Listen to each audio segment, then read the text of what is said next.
I want to actually start by asking you, Dr. Pawan Goenka, about the electric vehicle investment that you've slated. 800 crores, and this is without Pininfarina. It indicates that you're very, very bullish. But is it a little too early in the scheme of things for EVs? Well, I would say that this is an investment that we consider as investment for future of mobility in India. So it's not just about investment for Mahindra. We have always said that future of mobility in India has to be electric vehicle because Indian cities cannot afford to have the kind of air quality that we have today. Yes, we will keep going from BS3 to BS4 to BS6, but that in itself is not going to do a total cleanup of environment. We need electric vehicles, and therefore we are investing in future of India's mobility. Now, the question is that as a business, can we justify investment like this? Answer is yes, in my view. In fact, this investment should have happened much sooner. But since the volumes didn't grow, the investment didn't happen. Now we're in a situation where we believe that in the next 2 years, the volume demand in India will grow very rapidly. And it's a question of the aggregators deciding to buy electric vehicles, putting that in their fleet. It's a question of Government of India deciding to have their fleet as electric, which is what they have publicly announced. At least 2 ministries have announced publicly that they will have all vehicles in their ministry being electric vehicles. And right now, Mahindra is the only manufacturer.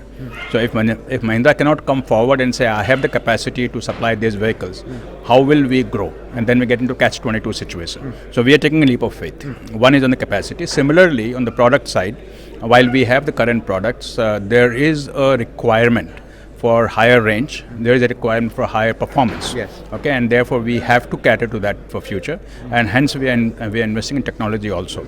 Since I have always believed that India, in fact, can take a pole position globally in electric vehicles, we see it as our duty to make that happen and invest in it. So it is investment not just for Mahindra, but it is an investment for Indian mobility. Now, I want to frame this question very carefully because it's my last question that I'm allowed right now.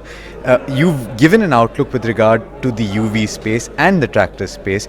You saw market share dip a little in your UV space, but you saw an increase in market share in tractors. I would assume going forward with the product launches that you have slated for UVs that there will be pressure on pricing on margins.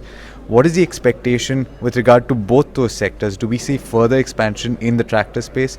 And do you see a lot of competition building up and therefore pressure on pricing in the UV space? So on the tractor space, we have had 3 brand new product launches in the Mahindra brand in the last 2 years. That for a tractor is unheard of. Nobody launches 3 platforms in a space of 2 to 3 years, right? So we have virtually our whole portfolio is brand new. And even though we are selling the older models yet, because the tractor buyer does not change overnight his preference for tractor, but slowly the newer models will take over the older models and we will end up with a new portfolio. Having said that, yes, we are working on few more things in the tractor, but more or less our portfolio is intact. There's not much that we need to do. On the Swaraj brand, we will be launching 1 new platform during this year. That's about all that we need to do to have a full portfolio, a modern portfolio, technologically advanced portfolio, and almost, I would like to say, best-in-class portfolio. And therefore, there is not that much that we need to do. As far as capacity is concerned, tractor industry, even though it grew 18% last year, it still hasn't reached the peak of FY14. Right. It's still 8% lower than peak. Everybody had invested during that time for a growth. Right. So therefore, the industry capacity is still about 25% more than the demand that we had in FY, and we are also part of that. Right. And therefore, we don't see a need for any substantial investment in capacity for tractor. Coming back to auto, you're right that our market share needs to grow, and we are very confident that this will be the year when we will take a reverse turn, upward turn in market share, because the products that we have on the ground, because the demand growth that we're seeing in those products, because the new products that we'll be launching during this year. As far as pricing pressure is concerned, there's not a single year since the time I got involved in pricing where that question has not been asked of me.